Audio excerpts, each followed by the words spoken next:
Good afternoon, ladies and gentlemen. This is your boy CIZZY, live action from Kansas City, Missouri, and we are here on the Culture Talks podcast with another great episode and another great guest. Now, if you're watching this on video on YouTube right now, you already see your guest to the left of me. If you're listening, we'll have her introduce herself in a few moments. Before we do that, I am in a new setup today. I'm always at home on my podcast, but my family did like a little Christmas setup thing with these like fake snowballs in the background and have like the relaxed couch. So today's a very relaxed episode because I'm like chilling. I just feel like a vibe where normally I'm all set up in a chair feeling super restricted. But aside from that, that doesn't really matter. Just kind of wanted to update you guys with the new setup. But yeah, we're here. We're back with another dope guest. I tell you guys all the time, we're about to have a great guest on. And I have not lied to you yet. And with that being said, I'll let our guest introduce herself. Go ahead, my friend. Hi, everybody. I'm so excited. Thank you for this opportunity to be here. My name is Latoya Roze, and I am the owner of 79 Roze Dress Shop. So thank you for having me. I love it. We are grateful. I was just telling her how I came about inviting her onto the show. And just in case you listeners are interested, especially local Kansas Cityans, I was chilling at the coffee shop, PH Coffee in Northeast, just to shout out some coffee shops. Go check that place out. And I was reading through the Pitch magazine, which is, if you're from out of the state, just a cool magazine in the Kansas City area. It talks a lot about different stories from around the area, different entrepreneurs, different businesses. And I came across her name and I read about her business, read a little bit more about her in the Kansas City magazine. And I was like, okay, I like. And so here we are. How you feeling today? How's this Sunday going for you? It's good. I am, one thing I learned in 2020 was about being able to relax. And I'm being very conscious about using Sundays to relax and kind of renew for the new week. And that's will not just be word, just words, but actually, physically self-care. The sexy word is self-care, I guess, but really taking it easy today and ready to watch the Chiefs win too. Man, I'm happy because I'm ready to watch the game, but then I'm like also gonna have to listen to some of it on the radio because I have to drive to the airport. But we're all excited here in Kansas City. And yeah, with that being said, let's jump into it. I want to talk a little bit about where you grew up. So I don't know if you're from Kansas City. I didn't see that while I was reading it, but where'd you grow up? What was that experience like? High school? Talk a little bit about the early history of Latoya. Yeah, so I am a Kansas City native, born and raised. And so I spent like the first 14 years in Missouri. And then we moved to J.O. Johnson County when I was about in the 8th grade. And so I went to high school at graduated from Shawnee Mission North. Love it. I love it. And that's when my love for fashion I always had a love for fashion, honestly, but kind of got really ingrained into it during high school. And talk about that. What was it like? What's going on TV? Was it a lot of like fashion stuff that was being like pushed towards you from TV, or was there a program at school? Like, why do you think you started getting into fashion? I have to give props to my mother and my maternal grandmother. Two of the best dressers, like hands down. Like my grandmother, she was always sharp. Like to give you an example, she wore driving gloves. And so I just assumed everybody wore driving gloves, but she didn't drive, but she wore driving gloves with her outfits, so she's like, even going to church. I mean, she had leather skirts. Like, who wears leather skirts to church? And she had big fur coats and jewelry and pearls and all of that. And so, just watching her get dressed as a businesswoman, it was just fantastic. And then my mother too. My mother she's always looked very young for her age, so she's always been up on the trends in fashion. So those two would just kind of came easy for me. I love it. Staying in that realm of life, like that time of your life, what were some, outside of fashion, what were some of your early interests, hobbies when you were in high school? Like, were you into sports? Were you into debate? Were you into singing? Like, what were some of your early interests as a young lady growing up in Joko? Yeah, no, I wasn't an athlete. I didn't get those genes. But I think one of my biggest hobbies was reading. Like I was an avid reader. I always read. So that was one of my first loves. And then fashion, obviously, I started getting a bug as the older that I got and just really loving to see things like colors and patterns and all that really put together. And I would say a lot of that's been influenced, like, I mean, everybody, I say everybody growing up, but just like thinking about the positive influences of like Ebony magazine and then Jet. And those are the magazines I see growing up. So, I not in seeing, the celebrities, because, like, of course we didn't have social media and stuff like that, but just like those were like always connecting to see what the trends were. Yeah, and speaking of that, I know you mentioned your mother and grandmother, which are amazing. I can, for some reason, I was able to visualize your grandmother immediately as you were describing her, and I was just like, I can see how you would be inspired by that fashion, this way. So who were some early influences outside of family for fashion? Like you were mentioning Ebony magazine. Who were maybe some models or some celebrities or some actors? Who were some people who you really liked their fashion and you were like, ooh, that's interesting. I like what she wears or what he wears. Yeah, so growing up, that's from the era when like Aaliyah was out. So like Aaliyah was coming on the scene. She kind of had that chic, the like tomboy feel, and then she kind of grooved and got into the little sexy. Toni Braxton. Oh my gosh, like I was just infatuated with her style, her singing. I'm a short girl. She's a short girl, so she kind of put those short girls on the map. Even going back to like a Diana Ross and all her fabulousness Yeah.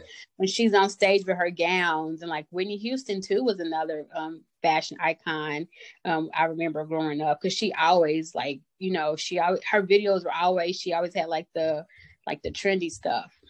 Yeah, like my dad actually is who put me on Diana Ross, and I used to be like looking at like old videos on YouTube, and I really do love her drip. Like she was really well dressed. Like all those people you mentioned, I can see were all fashionable, but I remember Diana Ross just because I used to watch a lot of like random YouTube videos, like just interviews or just like her. I was just, I like. So Yeah. let's talk about you though. Well, you're 17. I want you to imagine 17 years old. You're 17. What were you rocking? What was like your go-to outfits when you were going into school and you were like, all right, I'm about to dress well today. Like what was your go-to if you can remember a day when you were 17 and you were about to go to school, like what were you gonna wear? Oh man, I'm probably gonna date myself because we're talking about late 90s. So in 17, I think that was probably about 1996. And so I'm trying to think, like that's when you still had like cross colors and all that, like that 90s fashion that's back now, cross color stuff. FUBU was big. FUBU was making their scene too. So it was kind of like that. It was that blend of like streetwear meets like corporate America. So like it was like baggy. So I'm probably sure I was wore something super colorful and something big because that was kind of the style. Like hip hop was making their influence, into mainstream America at that time. So then you had that style. My mother was not gonna let me be sexy like Toni Braxton. So that was that was out the door. So Immediately. if I could, I probably would try to be super sexy. I think the sexiest I made my prom dress junior year, and it was a really, really high slit. And I remember us like arguing about how high it could come, how much thigh I could show at prom. Did you say you made it? I made it my junior year. Junior year prom dress. Talk about that. How'd you make it? Like, did you sew it? Like, just talk about how you made it and how you learned those skills to be able to even make your own prom dress. Yeah, so high school, I joined one of the electives I joined was fashion careers, which kind of helped spur. So I was in fashion careers all through freshman, all through senior year. Like senior year, I was president of Fashion Careers Club. And so that was an elective. And then a second elective that I took was sewing. So I do know how to sew. I'm super rusty, but I sewed. I was in sewing class all through high school too. And so each semester you had to have a big project, and so second semester I made my prom dress my big project. So what's the process of making a prom dress? Like, do you like measure leg, measure shoulder, and then like, then where do you source your products? Kind of like try to remember back to when you were making that dress. Where did you like go? Did you go to Joann's to buy stuff? Like Yeah. just, I kind of want to hear that whole story of like how you created that. So where did you source the product? What was the color? Like, how do you figure out if it's going to fit or not? Yeah, so I can remember it was a black dress. It was a black dress, and then it had like, it was those kind of like those big shoulders. Mm-hmm. Then I had a big, huge bow, and right at the top of the dress. And then, like I said, I had a slit. And so I remember like going through patterns. You know, you can go through. Oh, you know what? I think this was the Ebony Fashion Fair. Because Ebony Fashion Fair always had like an article in Ebony magazine, and I remember seeing like a model, and I was like, sure, I think they might have been in Europe or something. I can't remember, but I remember saying like, I want something similar to this. It was black, long, slender, and it had a high slit. And so I just went through the patterns, and I found something that matched closest. And then obviously, went to Joann's. There was a Joann's by our house where we stayed there. And I remember having to save up for the fabric too. And I had to get two different, I had to get a black satin and a white satin, and they were kind of expensive, right? Because you wanted a quality dress. Right. So I remember saving up for the fabric. And like I said, that was my project. So I would have been 3 years into sewing. So I had the fundamentals down, and I probably worked on it, obviously sewing class for probably about 2 months. So wow. I measured myself, obviously first, myself and my teacher. And then, you know, like I said, once found the pattern and found the fabric and kind of put it all together during class. I love it. That's cool. That was probably like a really fulfilling moment. Like you rocking your dress that you know you made, and it's like junior prom, which is normally like junior and senior prom are like pretty big proms, and you're just like, yeah, I created this myself. I'm out here. Like I like that. That's actually a dope story. I love that. Yeah, because I didn't want one last thing. I didn't want to go shopping because I didn't want the fear of somebody coming in with the same dress. You know what? Everyone that's listening to this right now, I don't know if I have any young listeners that are like in high school, but if you are, that is the perfect way. You're so smart for that. That's the perfect way to avoid anybody coming in with the same dress. Because I remember my sisters being like that, like, oh, like I don't want anybody to wear the same dress. And I was like, yo, just rock it. But that would have been smart. If you make your own, add your own little like style to it, get some inspiration from a magazine or from somebody you saw on IG nowadays. It's like, yo, that's a great idea. I love that. So one thing I already like about your story is that you were really interested in fashion from an early age, and you already had some pretty powerful influences being your family members at an early age. And I know from reading that you ended up going to K-State, correct? Yes. And then what did you study for the listeners who don't know? Yeah, so I went to K-State because, you know, looking for scholarships, they offered me the most money and they had the best fashion program. So I got a bachelor's in apparel and textile marketing and business. And so I didn't find myself super creative. So I didn't want to be a designer and I didn't want to be like a struggling artist, you know, trying to get my clothes out there. So I went on the business side of fashion. So basically like merchandising and marketing. Okay. And for those of us that don't understand what merchandising is, can you kind of explain what you guys were like learning in school, like while you were studying that? What were some of your classes? And then what does that look like in the real world? Yeah. So think about like fashion promotions. So one half was the business side. So if you wanted to go into retail, like how to operate a store, you know, how to buy inventory, how to sell inventory, maybe how to manage people. And then the other side was like the marketing side. So promotions and fashion shows. And you think this is like late 90s at that point. So really big from the fashion world was like big on like just really, really promotions of shows and marketing events and how to promote your business.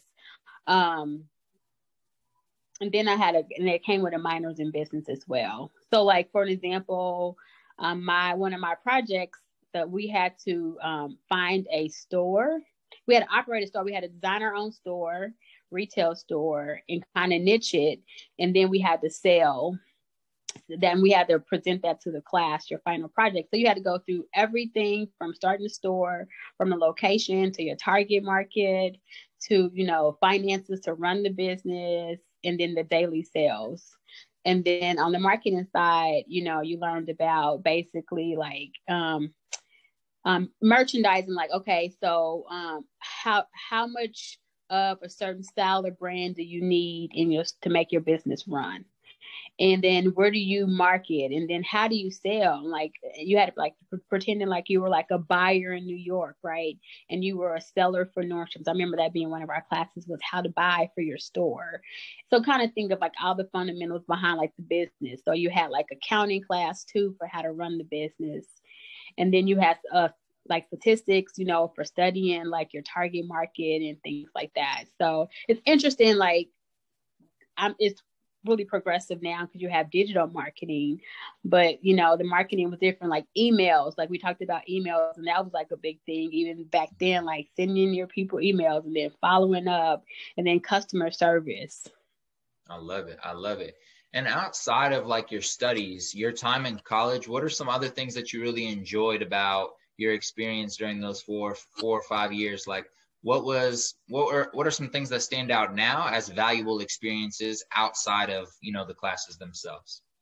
I think, you know, the people that I met along the journey were awesome. Even like I'm still best friends with people that I met my freshman year in college. Like we still, you know, get together. I was a part of Black Student Union. And at that time, interesting enough, the police had murdered somebody. I think I want to say that was in Manhattan. So maybe like Salina, like a little surrounding city. So we were even protesting, you know, way back then. And it's just kind of weird to come fast forward to where we are today. But that was some things that I was a part of, like social justice movements as a young adult at 18 and 19 years old.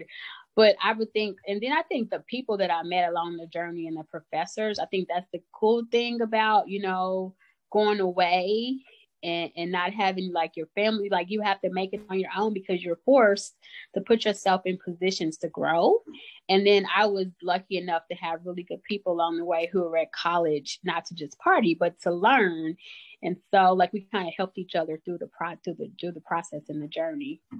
I love it. I love it. So it's very early 2000s, late 90s. You're finishing up college. Where are you transitioning? Like it's your last day, you graduate.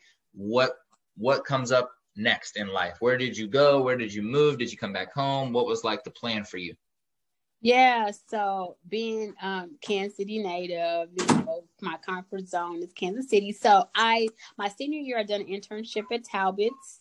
They are a women's clothing store. So I did my internship there my summer of senior year. Yeah. And then I also did a study tour in London, which was amazing for 3 weeks, a fashion study tour. So then I graduated and Talbot's offered me a job. So that was my first job in the real world, was managing the store. So I started off at the Leawood location here in Kansas City, and I was there for about 2.5, maybe closer to 3 years. And I did really well. And the Plaza store was struggling. So they sent me down to the Plaza store to help get that store, you know, profitable, with the promise of a promotion to be a store manager if I met that goal. So I started off at Talbot's. I love it. I love it. And I kind of want to double back a little bit now that you mentioned it. Talk about that 3-week experience in London. What did you do while you were there? What were some of the highlights of your trip? Any funny stories that went with it? Yeah, talk about that trip. Oh my gosh, it was amazing. So it was part of my program at K-State. You do, you had the opportunity to go to do a study tour. And so London was chosen at that time because that's when Princess Diana's dresses were on display at the museum there in London. Oh, wow. And so that was kind of like the highlight of our trip. You know, it's you spend a whole day there looking at her dress collections and learning. But it was amazing. I went to Harrods, for people who know what Harrods is, rode the subway. went to Stonehenge, just like all those Big Ben, all those tourist things you do in London, but just really the culture was really cool to witness. I have never been, out of, United States before, and now by myself, but of course with other students, but just that was a cool journey of just meeting new people. Like some of the people I knew from class and some I didn't, but like really making those connections over 3 weeks and the things we learned from a fashion perspective. Funny story, we snuck out.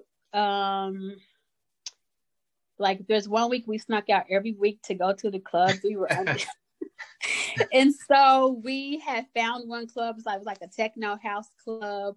And then we went around the corner and it was Black people. And that was my first time seeing Black people for my whole trip the first week. And they invited us to the club and it was such a total different experience. And so every night we snuck out to that club. Everybody was going back to that club to hang out. But that was cool. And then we got busted, I think the last night. I think our chaperone knew we were sneaking out, but I think it maybe got to her that, wait, something had happened to these girls while we over here. And I don't want to have to, answer to their parents. But it was amazing. The fashion, the tour, the people, fish and chips, like all of that, things you see. It was really cool to experience it firsthand in real time. I love that. London is a beautiful city. The airport, I don't really like Heathrow, but it's yeah. I saw Lennox Lewis. He was I just stand out. He was going through the airport, and I recognized him just from publications, but he was running through the airport trying to catch a flight, and so that was just a celebrity sighting. Man, it's a random celebrity sighting. That's what's up. I love that. And so I want to fast forward, okay? So let's fast forward 10, 12 years. And I'm not trying to date you. I'm sorry. I'm just saying fast forward 11, 12 years. Let's talk about 2015. 2015, you're in Los Angeles. Let's talk about you walking down the wrong road in the fashion district. Let's start there. Tell that story and, talk about that trip to LA. Okay.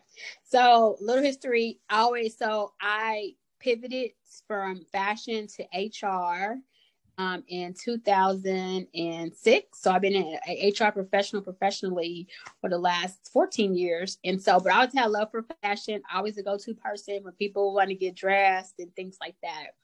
And so, my husband's from LA. We go, every year to see family, and we always go down to the fashion district. And one day I made a wrong turn and I went down the wholesale block. And this lady, I remember, she was selling, there was 4 pairs of shredded shorts because those were hot at the time. And she's going to sell me 4 pairs for $20 because she thought I was a buyer. And so then we realized through conversation that I wasn't supposed to be there. And so she took the time and she schooled me. She was like, hey, this is where people come when they want to shop for boutiques and things like that. So she told me kind of about, the process, and then a light bulb had went off. And you have to think at that point, I was a little bit burnt out of corporate America and wanted to get back into the fashion world full time, but didn't want to go the retail route, didn't want to be a buyer, and just kind of feeling stuck in the Midwest. And so, had a conversation with her, fired up, found my husband, and was like, I'm going to open up a store. And he's like, okay, okay, I know you're down here with all this merchandise, but okay. I'm like, no, I want to open a boutique. Because right when she said I can sell you 4 pairs for $20, I said, I can take these home and flip them for $20 a piece. Automatically that light bulb went out about entrepreneurship. And plus, side note, small digression, it runs in my family. My grandparents started a business here in Kansas City that was very progressive here. So I've kind of seen the ins and outs of running the business, growing up. Okay. So I came home from that trip and I did my research and I ended up getting my buyer's license. And it kind of kicked off from there. So I knew I wanted to open a boutique for women. And it was an episode of Shark Tank where I saw this girl. I won't name the business, but she was on there and she had said she had grossed $1 million off of social media, and she was coming to pitch to get some more money. Obviously, I forgot what she was wanting to do, but I remember thinking, whoa, those clothes are not cool. And if she can do that with, if she can sell that, then I know that my sense of style could not only be, profitable, but, I could be successful at it. And so that's when I got the idea to have a dress shop. So then kind of fast forward, there is like a Kansas City version of Shark Tank. And so I went through the process. I made it to the final rounds, but I missed making the point. I missed making the rounds by 1 point. But the feedback was really awesome. So at this time, I said I'm going to open up a dress boutique for women. I'm going to specialize in Black dresses because every woman needs a little Black dress. Like the Black dress for a woman is what a Black suit is for a man. And every girl needs one. And it's like for their closet. So I'm pitching, my boutique. They're like this genius idea. Love it. But the lady that was talking to me said, you need to niche it some more. And I was just kind of like, I don't know how you can niche a Black dress shop even more. Right. You need to niche it some more. And so walked away like, okay, I'll figure this out. And then coincidentally, this is when Ashley Graham, plus size model, made the cover of Sports Illustrated. And coincidentally, at the same time, I'm learning that your business should solve a problem, right? And you got to solve a problem. Right. So all my friends and people around me are talking about like the issues they're having when they go to the mall. If you are a woman of curves or any, thick at all, you go to the mall and you don't have any options. So then that's where it was like, aha, I will niche it. And for curvy women. So I will be a little Black dress shop for curvy girls. Long story short, that's how I got to my niche. I love it. And I want to reverse a little bit. I want to reverse back to that day in LA. You mentioned that I want you to kind of talk a little bit more about, just for people who might be wanting to get into this world somehow. I want you to talk a little bit about what a wholesaler is. And then after that, why you got a wholesale license and what that even allows you to do.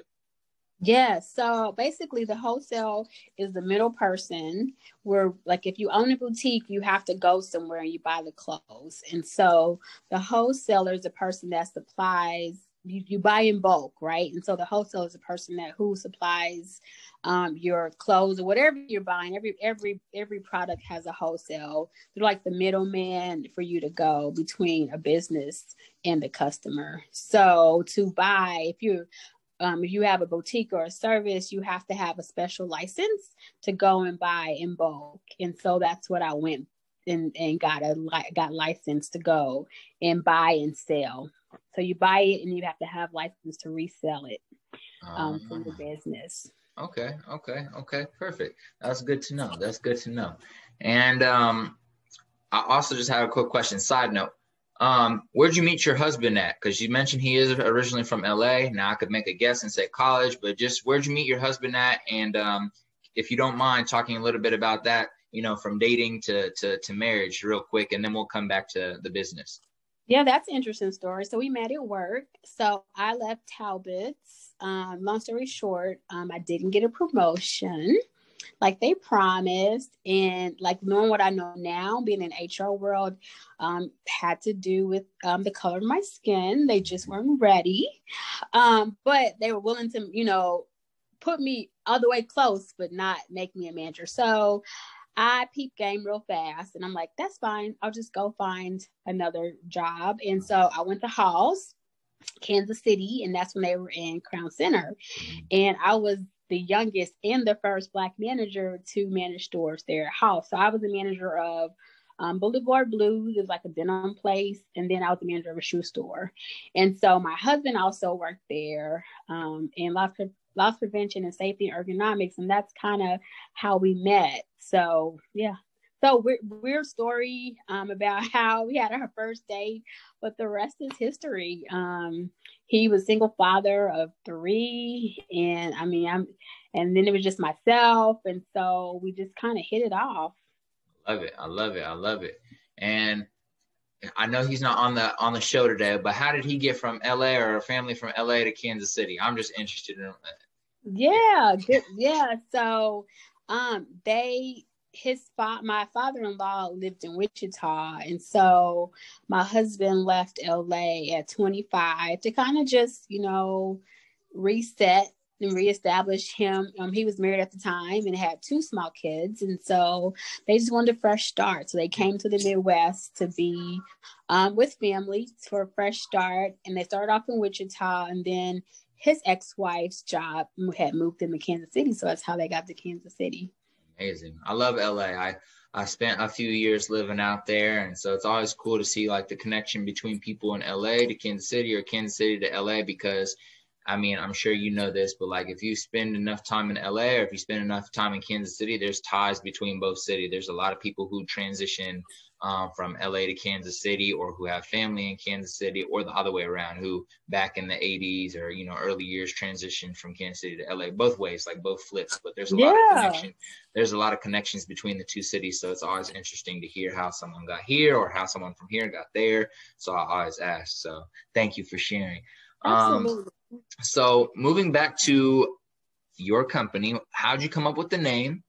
And then let's talk about like when you decided, like the process of you getting a store, like when you decided you were going to go to a store instead of like just selling online, and we'll talk about that process. But first, how did you get the name? Yeah, 79 Roze. So all the names that I wanted were taken, and so it was just really a joke between me and my husband. And so 79 is the year I was born, and Roze is just a play off my last name, Rozoff. So so instead of ROSE, it's ROZE. So most people mispronounce, say Roze, which I think is fine, but it's just the year I was born and just a play off my last name with the letter Roze. So something different. I knew I wanted something that people can remember. I didn't want like a long name, because anything long or complicated, people will forget. And so 79, that's how I got 79 Roze. I love it. I love it. That's fire. I love when like there's like just like a simple story behind like how people got their name, whether it's their like nickname or whether it's their business name. Like a lot of the guests I have on here, I know basically from Instagram, and so I know them by their IG handle, and it'll be like something not their name, and I'm like, how'd you get that? And it'll be like a whole really interesting story, and I'm like, it's always a good question to ask. So that's really cool. So okay, you decide you're going to open up a business. You lock in on a niche, but you're told that you need to lock in on a further niche. It takes you a little while, but from discovering from your friends that you need to fix a problem, you find a problem to fix, and you niche even more. So black dresses for women with curves. And that was like you were locked in. You're like, okay, this is it.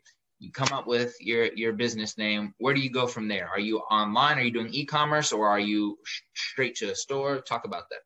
No, so the journey was, so I never wanted never wanted a physical location because I didn't want the overhead. So I started selling dresses from my guest room. So I started like styling like local singers here in Kansas City. I was connected through my brother.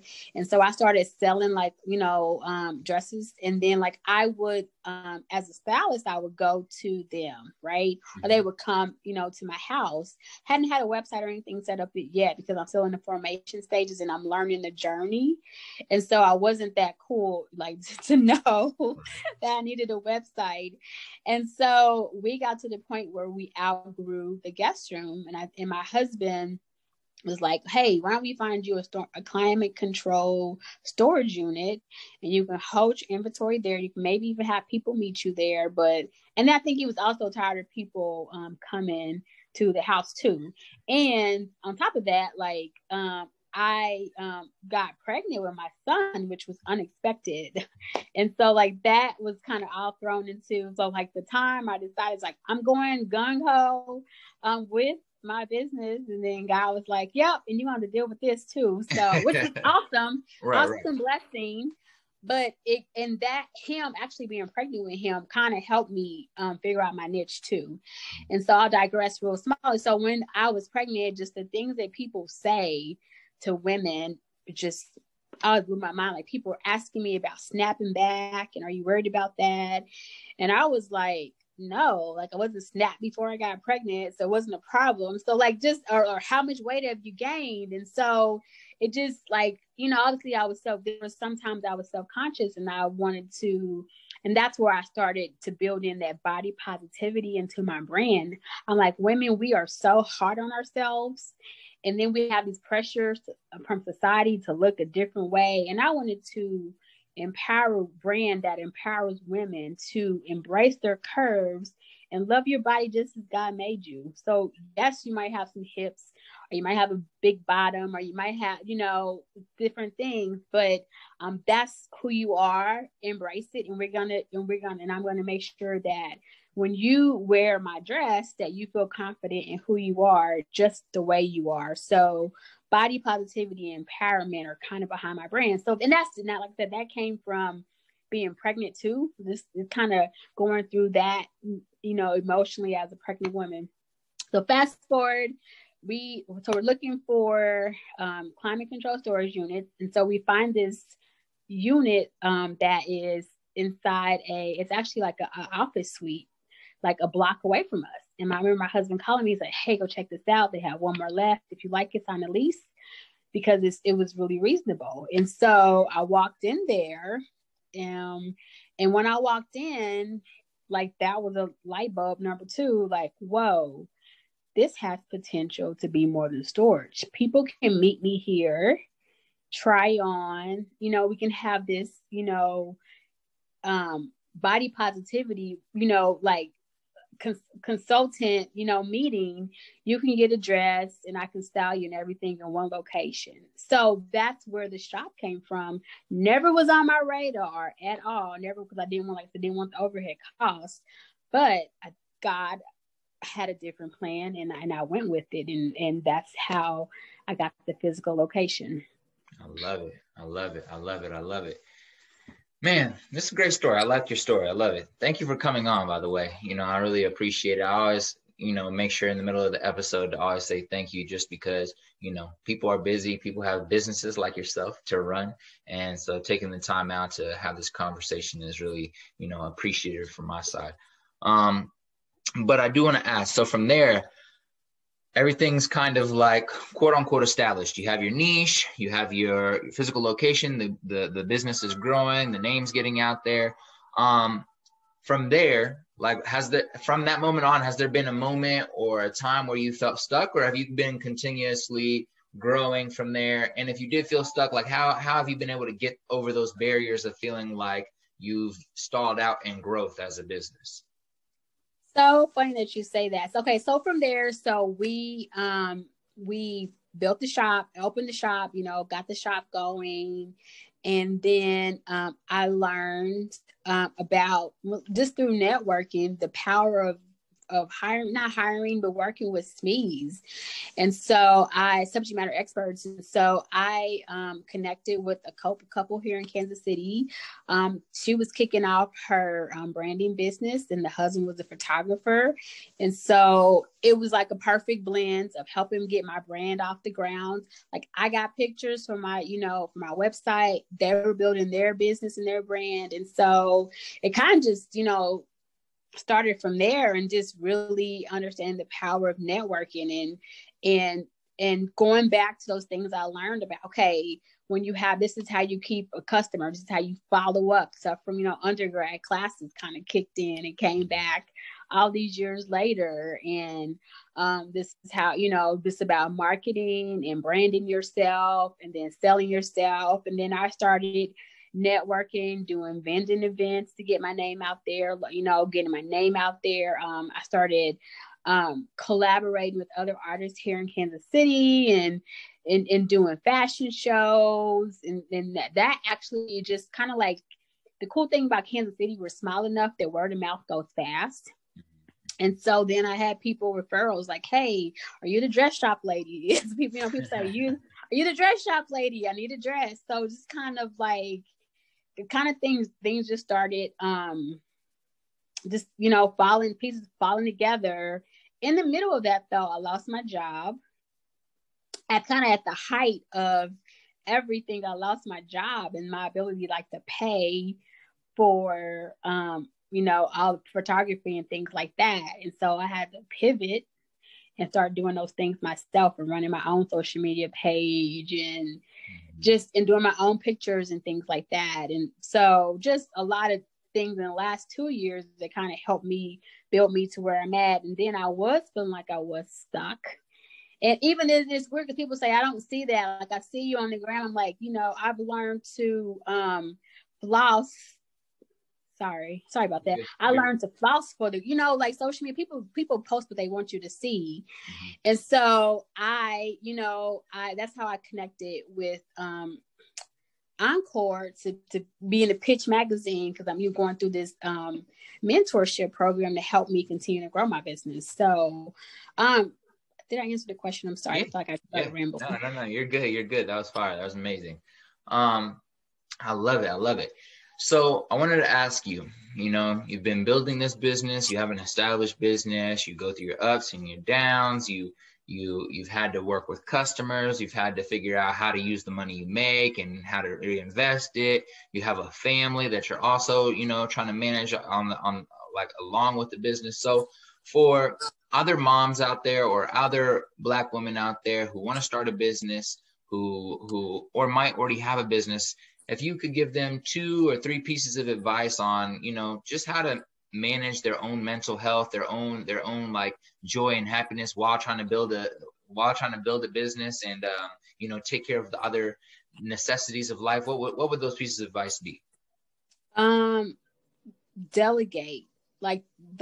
We women, we like to be superheroes and we thrive off of that. But there are times when you can't do it. So ask for help. And it could be, and utilize your village, right? Your village is bigger than what you think it is.